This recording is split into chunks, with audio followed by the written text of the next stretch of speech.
The cold bit through my coat before I even turned the key in the lock. November wind howling down the empty street like something alive and hungry. I fumbled with the bookstore keys, fingers already numb, thinking only of the coffee waiting inside and the inventory spreadsheet I had been avoiding for 3 days. The cardboard box sat directly in front of the door. I nearly tripped over it. My first thought was that someone had left donations again, old paperbacks they could not bear to throw away, but no longer wanted cluttering their shelves. Then the box moved.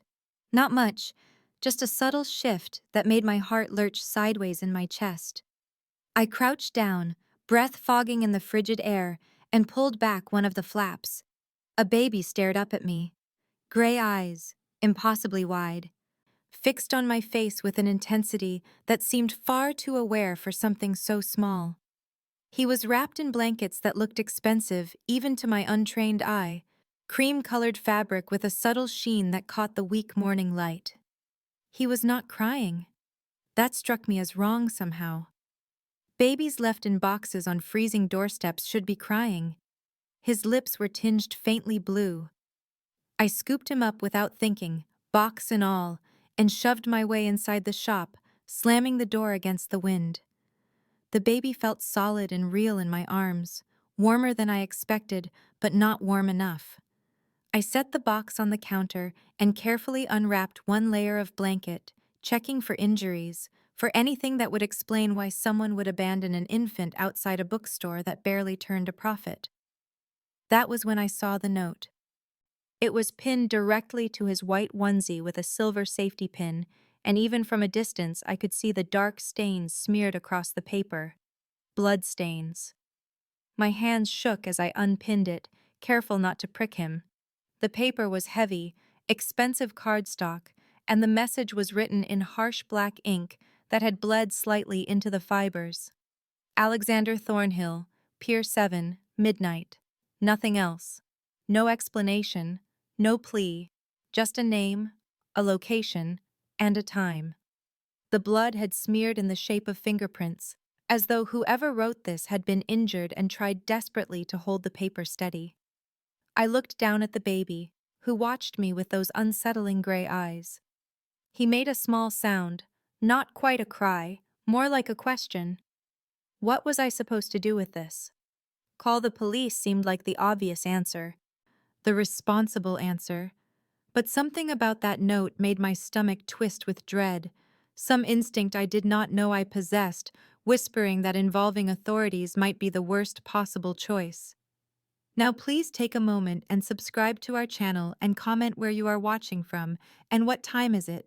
It is always fascinating to see where these stories get all around the world. Thank you. I carried him upstairs to my apartment, the baby surprisingly heavy in my arms, and laid him carefully on my bed while I frantically searched online for what a 6-month-old infant might need. Diapers, formula, bottles, something warm for him to wear because the onesie under those expensive blankets was far too thin for November. I bundled him back up and made a quick trip to the corner store 2 blocks away, heart hammering the entire time, convinced that someone would stop me and ask whose baby I was carrying. Mrs. Chen at the register cooed over him and asked if he was my nephew. I said yes, the lie sliding out easily, and paid for everything with the emergency cash I kept in my wallet. Back in the apartment, I fed him formula that he took eagerly, changed his diaper with fumbling inexperience, and then sat at my laptop with him sleeping in a nest of blankets beside me. I typed Alexander Thornhill into the search bar and immediately wished I had not. The results were a catalog of everything I had spent 28 years carefully avoiding: organized crime, racketeering, suspected involvement in 4 murders though never charged, territory disputes that had left 12 people dead over the past 3 years. He controlled the entire eastern district of the city, owned legitimate businesses that were obviously fronts, and had enough money and power that the police seemed unable or unwilling to touch him. But then I found the editorials, the opinion pieces, the strange secondary narrative. Alexander Thornhill never targeted civilians. His operations avoided residential areas. 2 years ago, he had personally executed one of his own men for hurting a woman in a protection dispute. There were rumors of charitable donations funneled through shell corporations, of neighborhoods his organization protected from worse predators. It made no sense, this dichotomy of monster and guardian, and yet the pattern was consistent enough that I could not dismiss it. I heard the bookstore door chime downstairs and froze. Catherine's voice called up the stairwell, asking if I was here because the shop was supposed to open an hour ago. I shoved the laptop closed and met her at the apartment door, blocking her view inside. She took one look at my face and demanded to know what was wrong. Then she heard the baby make a small sound and pushed past me before I could stop her. Catherine stared at William, then at me, then back at the baby with an expression of complete confusion. I told her he belonged to a cousin who had an emergency and needed someone to watch him for a few days. The lie sounded pathetic even to my own ears. Catherine knew I had exactly 2 cousins, both in their 60s and childless. She opened her mouth to argue, saw something in my face that made her pause, and then simply nodded slowly. She told me to call if I needed anything and left, but I saw the worry in her eyes and knew she did not believe me. After she was gone, I looked at the blood-stained note again, studying those smeared fingerprints. Someone had been hurt, maybe dying, and used their last moments to write this message. I checked the blankets more carefully and found it tucked into a fold. A second note, smaller, written in different handwriting. His name is William. Keep him safe from Victor. My hands started shaking and did not stop for a long time. I spent the rest of the day trying to convince myself that keeping William was the right choice, that waiting was reasonable. But as the afternoon dimmed into evening and shadows stretched across my apartment floor, I knew I was only delaying the inevitable. This baby had a father, and whatever else Alexander Thornhill might be, whatever crimes whispered about in news articles and police reports, that note had been written by someone who believed he should have his son. William deserved that chance. I deserved to not spend the rest of my life looking over my shoulder, wondering if someone would come to reclaim him or silence me for knowing too much. At 11 o'clock, I bundled William in his expensive blankets, tucked both notes into my pocket, and called a taxi. The driver gave me a strange look when I told him Pier 7. Asked if I was sure, because that area was not somewhere a woman should go alone at night. I told him I was meeting someone and watched the city transform through the window as we drove, familiar streets giving way to industrial blocks and empty warehouses that looked like the skeletons of some long-dead creatures. The taxi left me at the entrance to the Pier district, the driver clearly unwilling to go further, and I walked toward the water with William warm against my chest and my heart hammering so hard I thought it might break through my ribs. The warehouses loomed on either side, dark except for scattered security lights that cast more shadows than illumination. The November wind off the water cut through my coat, and I wrapped my arms tighter around William, who made small, worried sounds as if he could sense my fear. I was 20 feet from Pier 7 when they appeared. 2 men, massive in dark coats, materializing from shadows so complete I had not seen them waiting. One of them asked what I was doing here, and his voice was flat, professional, the tone of someone who had asked that question before and not liked many of the answers. I managed to keep my voice steady as I explained I needed to see Alexander Thornhill, that I had something that belonged to him. The second man stepped closer, saw William, and his expression shifted from threat to shock so quickly it was almost funny. He pulled out a phone, spoke rapidly in a low, urgent voice I could not quite hear. The first man asked where I got the baby, and I told them about the box, the note, showed them the blood-stained paper with Alexander's name. They exchanged a look that I could not read, but that made my stomach tighten with new fear. Within 3 minutes, headlights cut through the darkness, and a black SUV pulled up with the kind of smooth silence that spoke of expense and power. The door opened. Alexander Thornhill stepped out. He was taller than I expected from the photographs, broad-shouldered in a dark coat that probably cost more than 3 months of my rent, with sharp features that would have been handsome if they were not so cold. Then he saw William, and everything changed.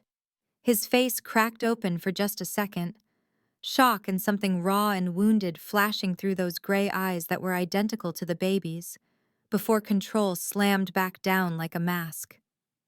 Alexander moved toward me slowly, each step deliberate as if approaching something fragile that might shatter, and when he reached me, his hands came up to take William with a gentleness that seemed impossible from someone so clearly dangerous.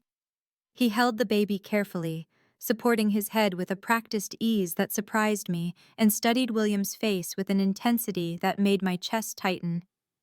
I watched vulnerability crack through that controlled exterior, watched him trace one finger down William's cheek, and the baby stared up at him with those identical gray eyes, as if recognizing something fundamental. Alexander's jaw clenched, the muscle jumping beneath skin, and when he finally looked at me, his expression was raw in a way that made me want to look away, except I could not.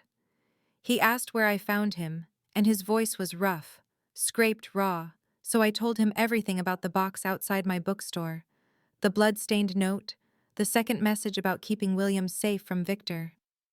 With each word his face grew harder, colder, until I was looking at something carved from stone in fury.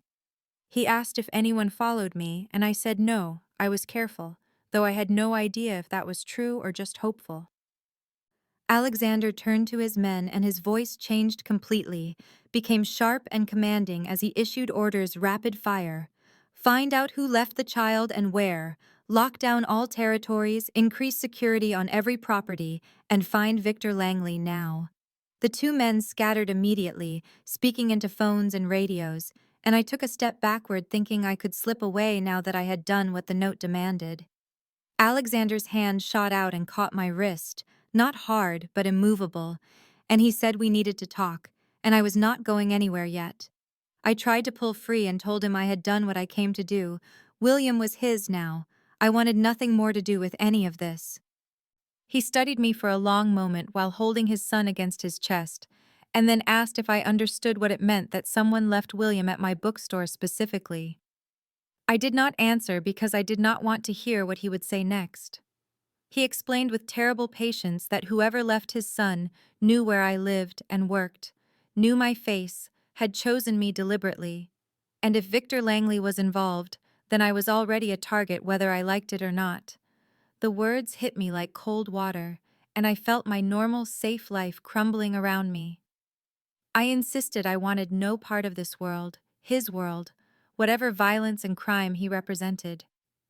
Alexander's expression did not change, as he responded that the choice was made for me the moment someone left William on my doorstep, and now the only question was whether I accepted his protection or tried to survive alone. He told me I was coming with him now, tonight, and he would keep me safe while his people figured out what was happening. I started to argue, but he cut me off and said he would not debate this, not with his son's life at stake, and mine apparently connected to it now. I looked at William sleeping against his father's shoulder and realized with sinking dread that my normal life had just ended. The drive to Alexander's estate took 40 minutes through streets that grew progressively emptier and wealthier, the city lights fading behind us as we climbed into hills I had only seen from a distance. Alexander sat beside me in the back of the SUV with William asleep against his chest, and I pressed myself against the opposite door, trying to process what was happening while my heart still hammered from adrenaline and fear. The estate appeared suddenly beyond high stone walls and iron gates that opened automatically, revealing a sprawling property that looked like something from a magazine about how the other half lived. All modern glass and old stone combined in a way that should not work, but did, with lights illuminating manicured grounds that stretched into darkness. Security was everywhere, men in dark suits speaking into earpieces, cameras tracking our arrival, and I felt the weight of entering a fortress designed to keep the world out, or keep people in. Alexander led me inside through a marble-floored entrance hall that echoed with our footsteps. Up a curved staircase to the second floor, where he opened a door into a guest suite larger than my entire apartment. He told me I would stay here, that guards would be posted outside for my protection, and his voice was back to that controlled authority that made him a stranger again. I asked if I was a prisoner, and he responded that I was protected, which was not the same thing but felt identical. He left me there with William still sleeping in his arms, and I stood alone in the beautiful prison and tried not to cry.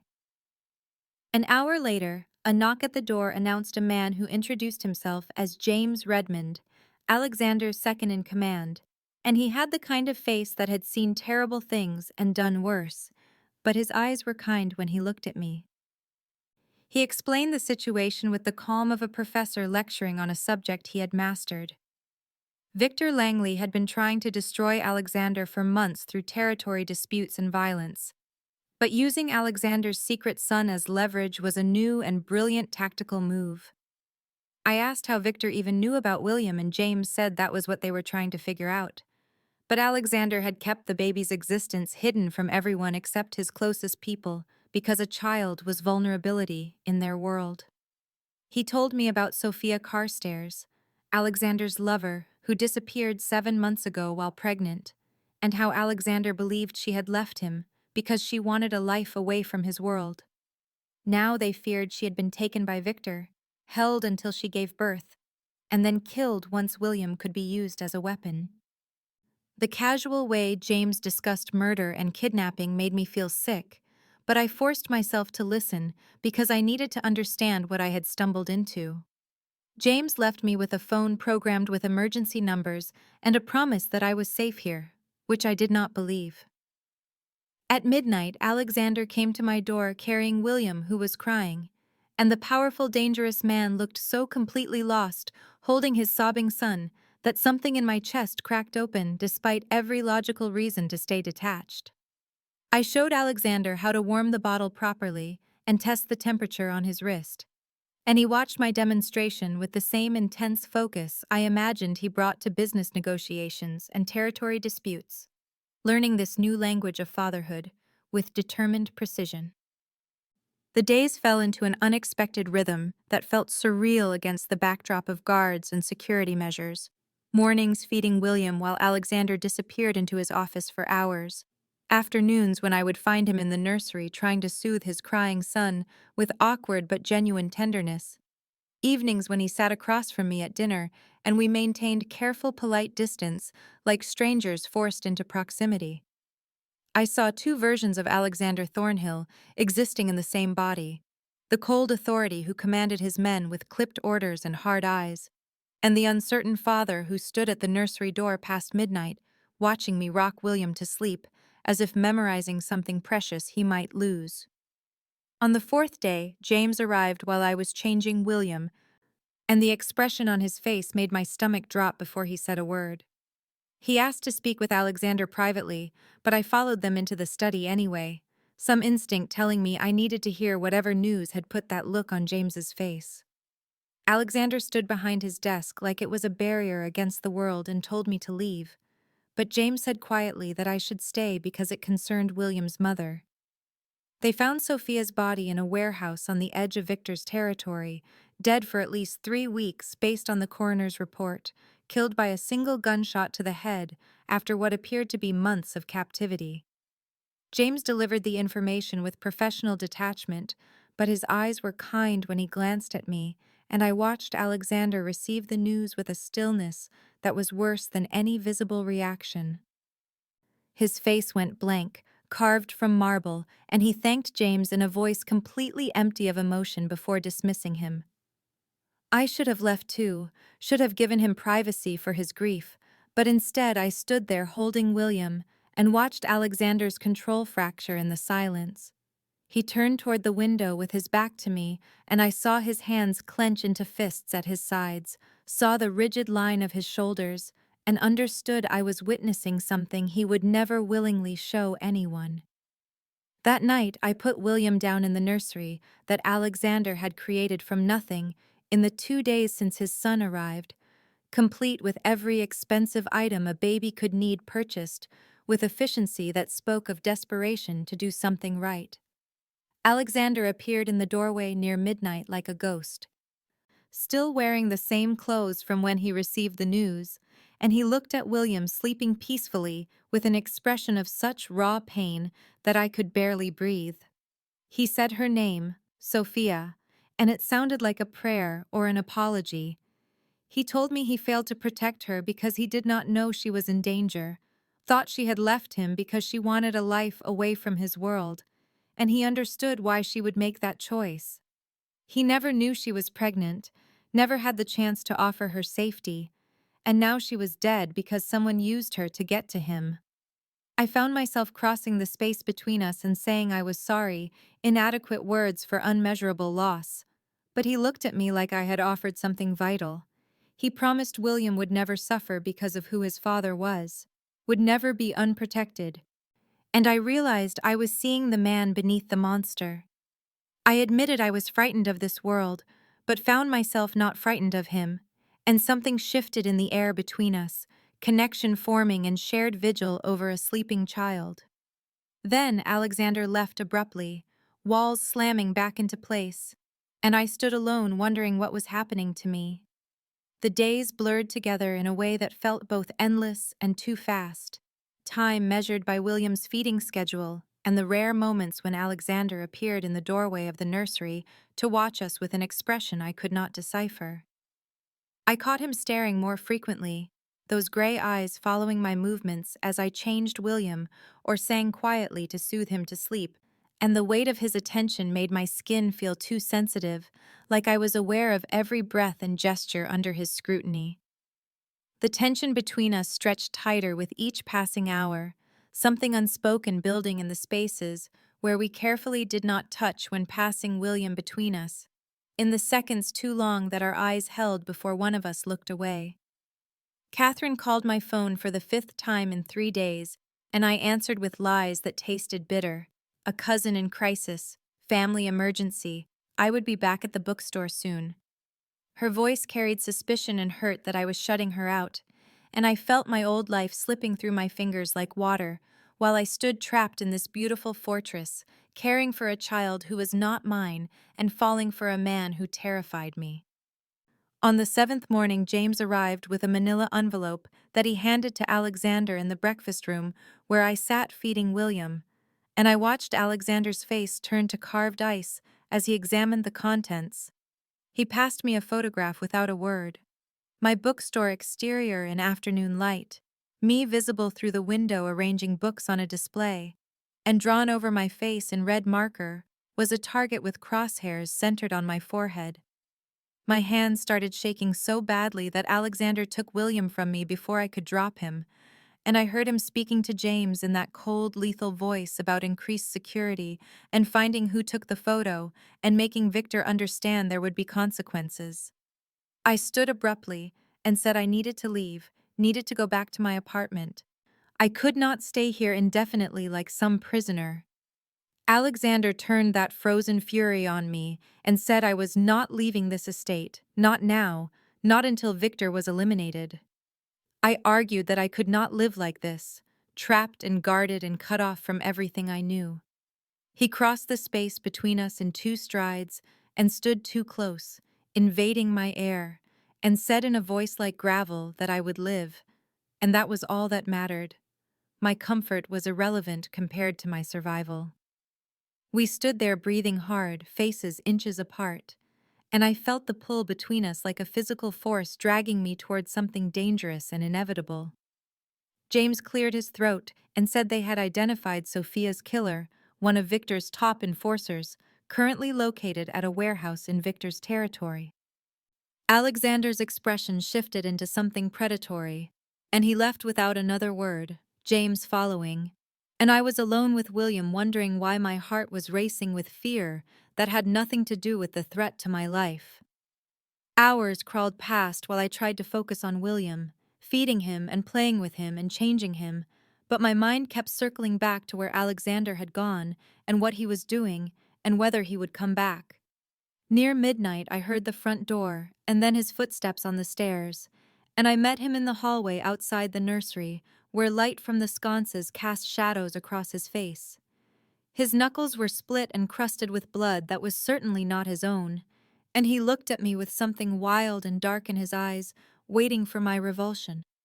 Instead, I took his hand and led him to the bathroom, where I ran warm water and carefully cleaned the blood away while he watched me in absolute silence, his breathing uneven, and when I looked up, our faces were too close again, and I could not remember why I was supposed to be afraid. His hand came up to cut my face with a gentleness that contradicted everything I knew about what those hands had just done, and his voice was rough when he asked if I was afraid of him now.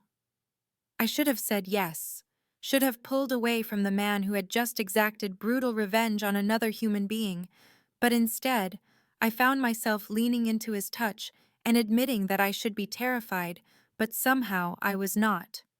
Something shifted in his expression, the wild darkness giving way to hunger that had nothing to do with violence. And then he was kissing me with a desperation that stole my breath and made my knees weak.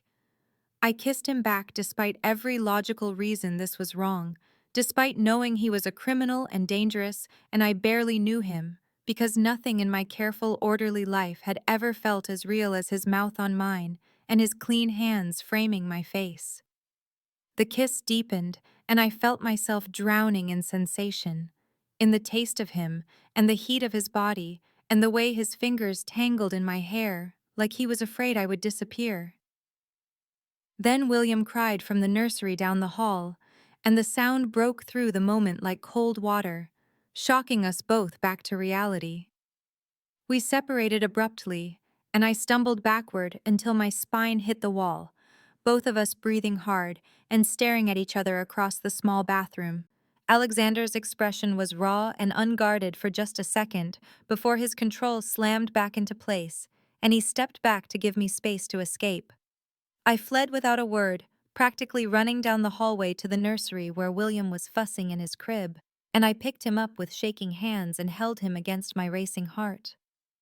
I soothed him back to sleep through automatic motions while my mind spun in circles, trying to process what had just happened and what it meant and why I had kissed him back, like I was starving for his touch. That night, I lay awake in the guest room staring at the ceiling and cataloging all the reasons this was dangerous. He was a mobster who hurt people. I had known him less than 2 weeks. He was grieving his dead lover. I was only here because of circumstances neither of us chose. But my traitorous body remembered the feel of his hands, and my foolish heart kept insisting that the man who held his son with such tenderness could not be only a monster. I barely knew Alexander Thornhill, and yet I could not stop thinking about the vulnerability he showed only with William, the grief he carried for Sophia, the controlled fury when someone threatened those under his protection. Morning came too soon and brought Thomas Sinclair with it, Alexander's attorney arriving before breakfast with a briefcase and an expression that made my stomach knot with dread. I was feeding William in the breakfast room when Thomas was shown in, and I watched Alexander's face turn to stone as Thomas laid out papers and photographs across the table. Victor Langley had obtained video evidence of Alexander's criminal operations spanning 5 years. Detailed proof of murders and extortion and racketeering that would guarantee a life sentence if it reached federal prosecutors. Victor's terms were delivered through intermediaries. Alexander would surrender all territory and operations, leave the city permanently with no resources or contacts, or the evidence would be handed to the FBI within 48 hours. Thomas argued in his measured attorney voice that Alexander should consider the offer seriously because William needed his father alive and free, even if it meant starting over somewhere else. I watched Alexander process this impossible choice with that frightening stillness, and I understood he was trapped between protecting his son and surrendering everything he had built from nothing. Alexander dismissed Thomas with a curt order to buy him time and refused every alternative the attorney presented, his voice cold and final in a way that made even the lawyer retreat without further argument. I watched him retreat into that frozen stillness where he became more marble statue than man, calculating and strategic and utterly unreachable. And when James arrived an hour later, they closeted themselves in Alexander's office for 3 hours discussing war. I stayed with William in the nursery, trying to focus on the baby's needs, but my mind kept circling back to the impossible choice Alexander faced: surrender everything and live in permanent exile with his son, or fight and risk prison or death.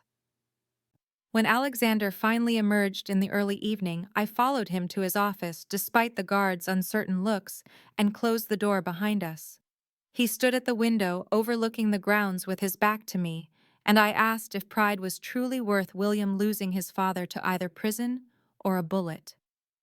He turned slowly, and the expression on his face was colder than I had ever seen, and he explained in that careful, controlled voice that surrender would not save any of us, because showing weakness in his world meant inviting every rival to take what remained, and within 6 months, someone would come for William anyway to eliminate loose ends. I argued that nothing mattered more than his son having a living father, but he crossed the space between us and asked in a low, dangerous voice if I included myself among those he was protecting. The question hung between us, loaded with everything unspoken since last night's kiss, and I could not find words to answer because admitting I wanted his protection meant admitting I had become tangled in this life and in him. The tension stretched until I turned away, unable to bear the intensity of his gaze, and he let me leave without another word. That night I lay in the guest room staring at darkness and trying to convince myself I should want him to surrender and disappear because that would free me to return to my normal life. But my traitorous heart knew I would grieve losing him almost as much as losing William. Sometime after midnight, the sound of shattering glass jolted me awake, and then gunfire erupted from multiple directions, the distinctive crack of rifles and the deeper boom of shotguns echoing through the estate. I ran to the nursery where William was screaming in his crib and scooped him up just as James burst through the door with 2 guards, ordering me to follow immediately. We ran through corridors I had never seen before while the sounds of battle raged above and behind us, and James opened a concealed door that led to a staircase descending into what looked like a reinforced bunker deep beneath the house. He pushed me inside with William and told me to stay quiet and lock the door behind him. But before he could leave, Alexander appeared at the top of the stairs with blood streaking his face from a cut above his eyebrow and fury written in every line of his body. He descended quickly, and the moment he saw us alive, something shifted in his expression from rage to desperate relief.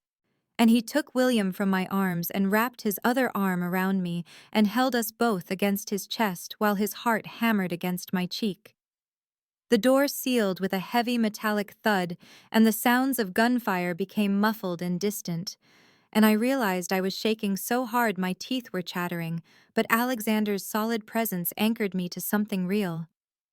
He checked us both for injuries with hands that were surprisingly gentle, given the violence still raging above, and when he was satisfied we were unharmed, he looked at me with such raw emotion that I finally understood what I had been too afraid to admit. I was falling in love with this dangerous man, who held his son like precious glass and would burn the world to keep us safe. The attack ended near dawn, with 3 of Victor's men dead, and 5 of Alexander's security wounded but alive. And when James finally gave the all-clear, Alexander released us from his crushing embrace, but kept one hand locked around my wrist like he was afraid I would vanish. He left briefly to survey damage and coordinate response while I fed William and changed him with hands that still trembled. And when Alexander returned an hour later, his face was set in grim determination that told me he had made a decision before he even spoke. He dismissed the guards and closed the nursery door and told me in a voice that allowed no argument that he was sending William and me away immediately to a location even his own people would not know, guarded by his 3 most trusted men, while he ended this war with Victor permanently. I opened my mouth to protest, but he continued over me, explaining that the safe house was in the mountains 200 miles north, fully stocked and secure, and I would stay there until he sent word it was safe to return. I asked how long that might be, and he answered honestly that he did not know, maybe weeks or months, but he could not fight effectively while fearing every moment that Victor would reach us again. I wanted to argue that running felt like cowardice, But I looked at William sleeping peacefully in his crib and knew Alexander was right, that the baby's safety had to come before pride or my own reluctance to hide. Alexander mistook my silence for agreement and told me I had 24 hours to prepare before departure, and then he left to make arrangements before I could find words for the dread pooling in my stomach. I spent that day memorizing details I had not let myself fully see before.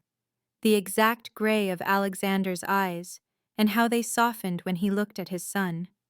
The way his voice dropped to something almost tender when he spoke to William, the careful control he maintained with everyone except in those unguarded moments with us. He came to the nursery 4 times throughout the day on transparent excuses to check security or discuss supplies, and each time he stayed longer watching me with William, like he was committing us to memory, the same way I was memorizing him. Night fell, and I put William to bed and sat in the rocking chair, unable to make myself leave the nursery, because once I walked out that door, the countdown to departure became real. I heard the knock near midnight, soft and hesitant, in a way Alexander never was. And when I called permission to enter, he slipped inside and closed the door and just stood there looking at me with such raw longing that my breath caught. He crossed to where I sat and knelt beside the rocking chair so we were eye level and asked if we could talk, really talk, before I left in the morning. I nodded because words felt impossible around the lump in my throat, and he began speaking in a low voice about his childhood in poverty and violence, how he built his empire through ruthlessness and strategy, how he never expected or wanted the vulnerability of caring for anyone until Sophia, and then she was gone, and now there was William, and impossibly there was me. I listened to him lay himself bare, and when he finally fell silent, I found myself sharing things I had never told anyone. The loneliness of my careful, quiet life, how I had been sleepwalking through existence until a baby in a box woke me to terror and purpose, how frightened I still was, but also more alive than I had ever been. He asked what I wanted from him, and I answered truthfully that I did not know, because he could not promise me safety or normalcy or any of the things a sensible woman should want. He said he knew, and that was why he was sending me away. But his hand came up to cup my face, and his thumb traced my cheekbone, and he admitted in a voice rough with need that he could not promise me anything, except that he would fight with everything he had, to build a world where William could grow up safe. I turned my face into his palm, and kissed it, and told him I had stopped wanting normal the moment I chose to stay. Something broke in his expression, and he pulled me down to him and kissed me with a desperation that felt like goodbye and promise tangled together. And when he stood and offered his hand, I took it and let him lead me to my room, where we came together with a tenderness and intensity that felt like sealing a vow neither of us had words for yet. Morning came with cold gray light filtering through unfamiliar windows, and Alexander was already gone, and when I dressed and brought William downstairs, I found him in the foyer issuing final instructions to the 3 guards who would protect us with such controlled intensity that I understood he was channeling fear into command. He looked at me once with such naked longing that I nearly abandoned the plan right there. But then he shuttered his expression and took William from my arms and held his son against his chest for a long moment before kissing the baby's forehead and handing him back without meeting my eyes. The drive north took 4 hours through increasingly remote terrain until we reached a cabin so isolated I could not see another structure in any direction, and the guards swept the property while I settled William in a room that had been converted into a makeshift nursery with supplies that must have cost a fortune to transport secretly. The first 2 days passed in agonizing slowness, broken only by brief phone calls from James, reporting that Alexander was moving against Victor's operations and holding territory, but the fighting was brutal. On the 3rd day, the calls stopped. I waited through the afternoon, fighting rising panic, and when evening came with still no word, I cornered the head guard Marcus and demanded information, but he had none, his own attempts to reach James or Alexander going unanswered. The fourth day of silence broke something in me, because I realized I was hiding in the mountains while the man I loved might be bleeding out in some warehouse, and I would never know until it was too late to matter. I could not live with that passivity, could not be the woman who waited safely while others fought. Late that night, after the guards assumed I was sleeping, I crept to where Marcus had left his phone charging and used the fingerprint he had entered earlier when I watched over his shoulder to unlock it, and I called Thomas Sinclair's private number that I had memorized from seeing it on Alexander's phone. Thomas answered with confusion, turning to alarm when I identified myself and demanded he tell me the truth about what was happening. And after I threatened to walk into the city alone if he did not cooperate, he finally admitted with defeated reluctance that Alexander had been captured 2 days ago during a raid on one of Victor's holdings. Victor was using him as bait to draw out the entire organization for a final confrontation, and James was planning a rescue operation that Thomas believed was a suicide mission because Victor would be expecting exactly that response. I felt the blood drain from my face as the implications crashed through me, and I asked Thomas if he thought James would succeed, and the long pause before he answered told me everything. I thanked him and ended the call and stood in the dark cabin with my heart racing and my mind already forming a desperate plan, because I understood something that Alexander's soldiers did not. Victor did not just want to kill Alexander. He wanted to destroy him completely by taking everything Alexander loved. That made me a weapon none of Alexander's men could wield. I spent an hour thinking through every flaw in my plan and finding no better alternative, and then I went to the nursery and recorded a video message on Marcus's phone for William in case I did not return, telling him his father loved him and I loved him, and he should grow up knowing he was wanted desperately. I kissed his sleeping forehead and forced myself to walk away before courage failed me, and then I woke Marcus with a fabricated story about Alexander sending coded orders through Thomas that required my immediate return to coordinate with James. Marcus was skeptical and angry when I explained what I claimed were Alexander's orders, but he was also a soldier trained to follow the chain of command, and my invocation of Thomas Sinclair's name, combined with my obvious desperation, created just enough uncertainty that after 20 minutes of argument, he agreed to drive me back, while the other 2 guards remained with William. The return journey felt simultaneously endless and too fast, my mind cycling through every way my plan could fail while my hands twisted together in my lap hard enough to hurt. And when we finally reached the city limits near dawn, I had Marcus drop me 3 blocks from the meeting point I had arranged with James through a series of terse texts. James was waiting in an unmarked car with an expression of such fury that I nearly lost my nerve, but I climbed into the passenger seat and endured his blistering assessment of my stupidity and recklessness until he finally ran out of words and sat there gripping the steering wheel like he wanted to strangle it. I laid out my plan in a voice that sounded calmer than I felt. Victor wanted to destroy everything Alexander loved, which made me a weapon that could get close to him in a way armed soldiers could not. And if I walked in offering information about William's location in exchange for Alexander's life, Victor's ego would demand he see me personally. James called it insane and suicidal and said Alexander would kill him for allowing it, but I could see the desperate calculation in his eyes because he had no other options, and his rescue plan was equally likely to get everyone killed. We argued for another 10 minutes until I finally asked him point blank if he had a better way to reach Alexander before Victor killed him, and his silence was answer enough. The preparation took 2 hours in a safe house where James's tech specialist fitted me with a wire so thin I could barely feel it against my skin and a tracking device embedded in the heel of my boot.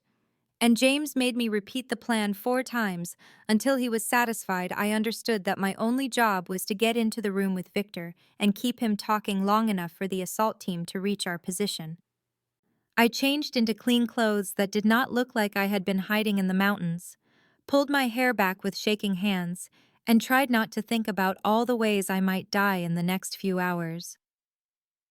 The drive to Victor's nightclub in the warehouse district felt like riding toward my own execution, but I focused on the image of Alexander beaten and chained somewhere in that building and felt my fear crystallize into determination cold and sharp as a blade. James stopped the car 2 blocks away and caught my wrist before I could exit, telling me in a voice rough with emotion that Alexander loved me and William needed me, and I had better survive this, and I promised I would try before I lost the courage to move. The club entrance was guarded by 2 men who looked me over with obvious suspicion when I approached, and said I needed to see Victor Langley about Alexander Thornhill's son, and I watched their expressions shift from dismissive to alert as they conferred in low voices before one gestured me to follow him inside. The interior was dark and loud with music that felt like a physical assault, and I was led through the main floor to a back hallway and up a flight of stairs to a private room where everything suddenly went quiet. Victor Langley sat behind a desk that probably cost more than my entire bookstore, older than Alexander by perhaps a decade, with silver threading his dark hair and eyes that assessed me like I was a particularly interesting insect. And when he smiled, it was the most terrifying expression I had ever seen because it held nothing but cruel amusement. He said my name like a greeting between old friends and told me he had been hoping I would surface eventually, because Alexander's new pet was the final piece he needed to break the man completely. I kept my expression neutral, while ice water spread through my veins, and told Victor the information about William's location was not something I carried in my head, but hidden in a safe deposit box with instructions to deliver it to the FBI if I did not check in every 12 hours. And I watched his eyes narrow as he calculated whether I was bluffing while my heart hammered so hard I was certain he could hear it. He leaned back in his chair with that terrible smile still in place and said he admired my creativity, but we both knew I was not that clever. And then he added almost conversationally that he would bring Alexander up from the holding cells so we could all discuss terms together, because watching Alexander realize his woman had thrown herself away, trying to save him, would be exquisite entertainment. The wait felt like drowning in slow motion while Victor made a phone call and ordered Alexander brought up, and I used the time to steady my breathing and pray that James was in position, because everything depended on the next few minutes going exactly right. The door opened and 2 guards dragged Alexander into the room, and the sight of him punched the air from my lungs because his face was bruised and swollen. Blood dried at his temple and split lip, his expensive shirt torn and stained, but his gray eyes were alert and fierce, and when they landed on me they went wide with an expression that cycled through shock and fury and absolute terror in the space of a heartbeat. Victor gestured lazily for the guards to force Alexander into a chair across from me, and Alexander never looked away from my face as he said in a voice rough with damage and rage that Victor should let me go because I meant nothing to him, just a woman he used to care for his son and easily replaced.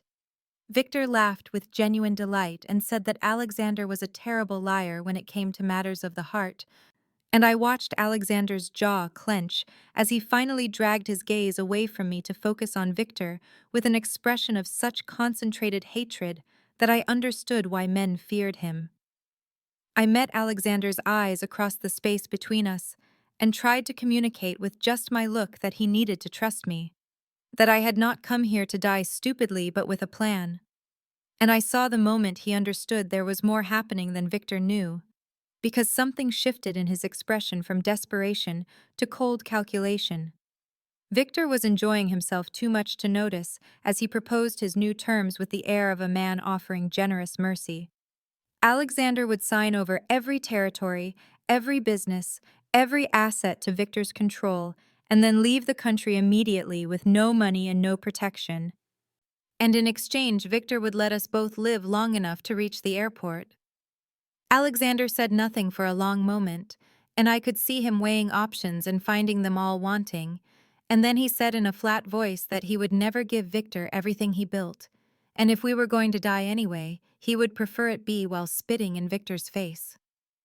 Victor's smile finally faded into something cold and ugly as he turned to his guards and told them to hurt me until Alexander reconsidered, and one of them moved toward me with his hand already raised, and I braced for the impact while counting seconds in my head, because James had promised 90 seconds from when I entered the room, and we were at 87.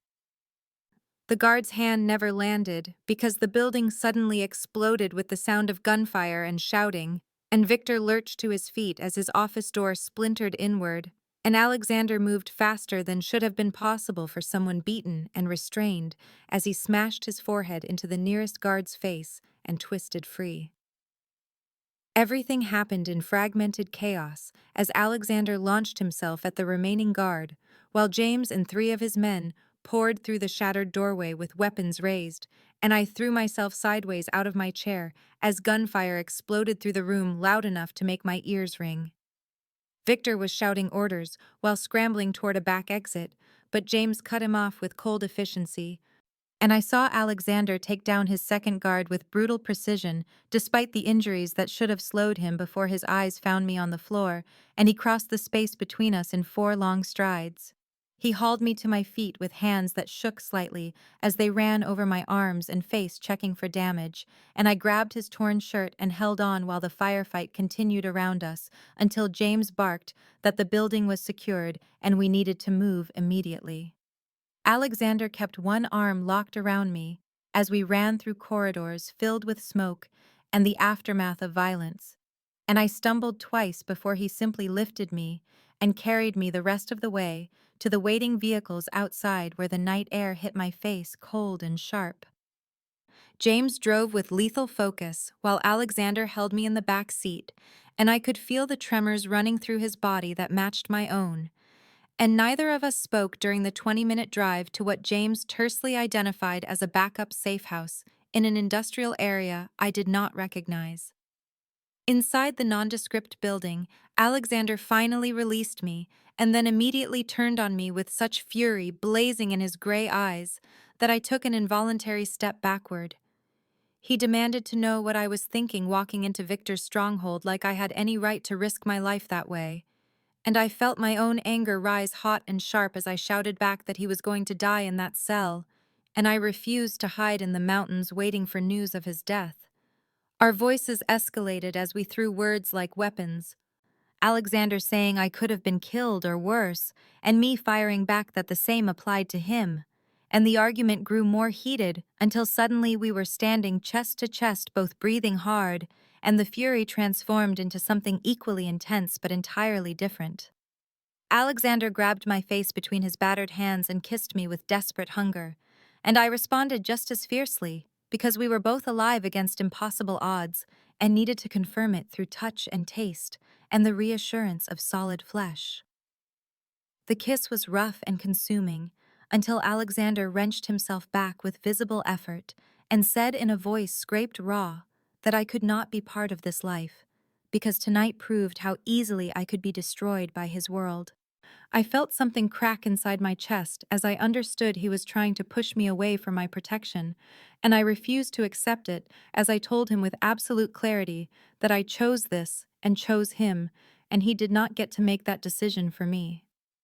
He argued that he could not lose me the way he lost Sophia, that the terror of seeing me in that room had nearly broken him, and I stepped close again to frame his bruised face with my hands, as I said that hiding me away had already failed, and I would not live half a life ruled by fear when I could stand beside him instead. Alexander closed his eyes like the words caused physical pain, and when he opened them again, they held such raw vulnerability that my breath caught as he admitted he loved me and could not survive watching me die.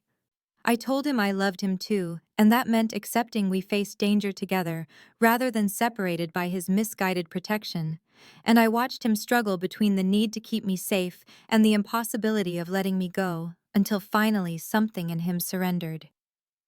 We spent the rest of the night planning Victor's end and Alexander's future, and when he said he had been considering transitioning his empire toward legitimate operations for William's sake, I offered to walk that long, difficult road beside him if he would let me, and Alexander pulled me close and agreed because he finally understood he could not let me go.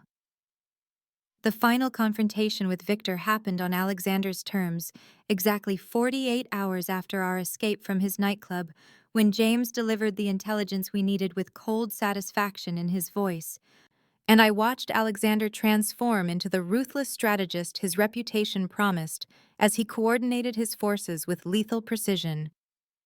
James had tracked Victor's panicked retreat to a fortified warehouse complex on the industrial south side that served as his backup headquarters, and Alexander mobilized every resource he controlled to surround the location before Victor could realize the trap was closing.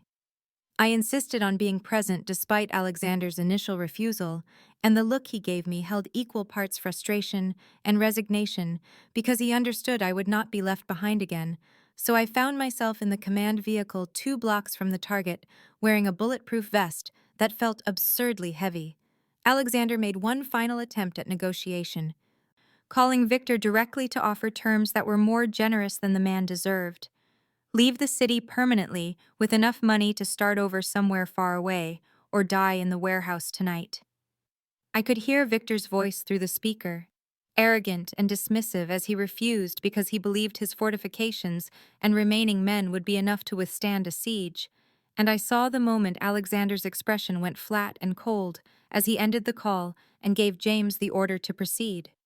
The assault was brutal in its efficiency, Alexander's forces moving with coordinated precision that spoke to years of training and absolute loyalty, and the sounds of gunfire and breaching charges echoed through the night while I sat rigid with tension beside Alexander, who watched everything unfold with terrible focus.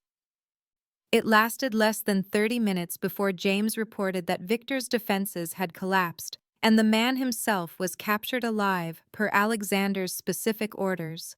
And Alexander turned to me with a question in his gray eyes that I answered with a small nod, because I understood he needed to face Victor alone for this to truly end. I waited in the vehicle while Alexander entered the warehouse with James, and the 20 minutes he was gone felt like hours as I imagined every possible outcome, until finally he emerged with blood on his hands. But something settled in his expression that had been absent since this war began. He told me later what transpired in that final confrontation, how Victor had sneered that Alexander had grown soft and weak because of a woman and a child, and how Alexander responded that they had made him stronger by giving him something worth building a future for, while Victor had nothing and no one willing to die for him. Alexander had given Victor the same choice he offered on the phone, and faced with the reality of his defeat and the cold promise in Alexander's eyes, Victor chose exile over death. With his rival gone and the threat finally ended, Alexander began the difficult work of restructuring his empire toward legitimacy, and I returned immediately to the safe house where William waited because 3 days away from him had been agony I never wanted to repeat. The baby was healthy and safe, and when I held him again, I wept with relief while he grabbed my hair with his tiny fists and made happy sounds that broke my heart. Alexander arrived hours later, and for the first time since the night I found William in a box outside my bookstore, we were together as something resembling a family without immediate threat hanging over us like a blade. And though I knew danger would never be completely absent from our lives, and Alexander's transition would take years of careful maneuvering, in that moment, we were simply together, and it was enough. 6 months passed like water finding its level, smoothing the sharp edges of crisis into something resembling ordinary life, though I knew we would never be truly ordinary, and had stopped wanting that anyway. I reopened the bookstore in early spring, with security upgrades that Catherine noticed immediately, but politely did not question beyond asking if I was all right. And I told her a version of the truth that left out most of the dangerous details while keeping the essential fact that I had found something worth protecting.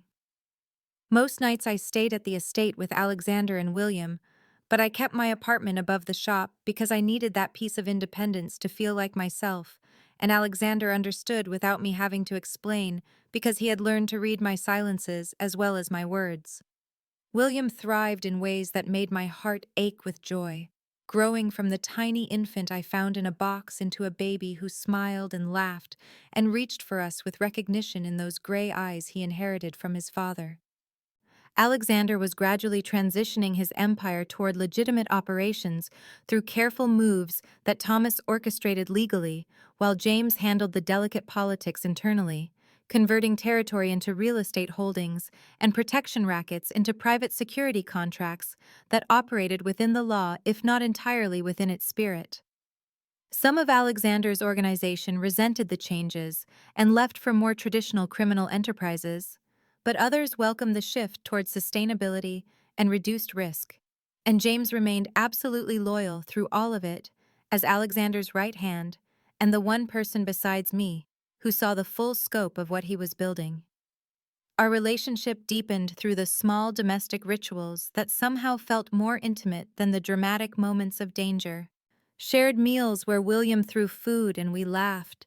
Bedtime routines where Alexander sang off key lullabies he remembered from his own childhood. Quiet conversations on the terrace after the baby slept where we talked about futures we were building together. Alexander proposed on a Tuesday evening in May, while I rocked William to sleep in the nursery. No grand gesture or elaborate planning. Just him watching us with an expression so tender, it stole my breath before he said he wanted to make our family official and asked if I would marry him. I said yes without hesitation because I had already chosen him, and this life 100 times over, and the ring he slipped onto my finger was simple platinum that felt right in its lack of ostentation. I understood our life would never be completely safe because Alexander's past could not be erased and enemies might always exist in shadows. But we had chosen each other knowing the cost, and I would pay it again without regret. Sometimes I thought about that freezing November morning when I found a baby in a box outside my bookstore, and how that single moment rewrote my entire existence, leading me to a love I never imagined and a strength I did not know I possessed. I watched Alexander hold William against his shoulder while they both looked at me with identical gray eyes, and I knew with absolute certainty I would make the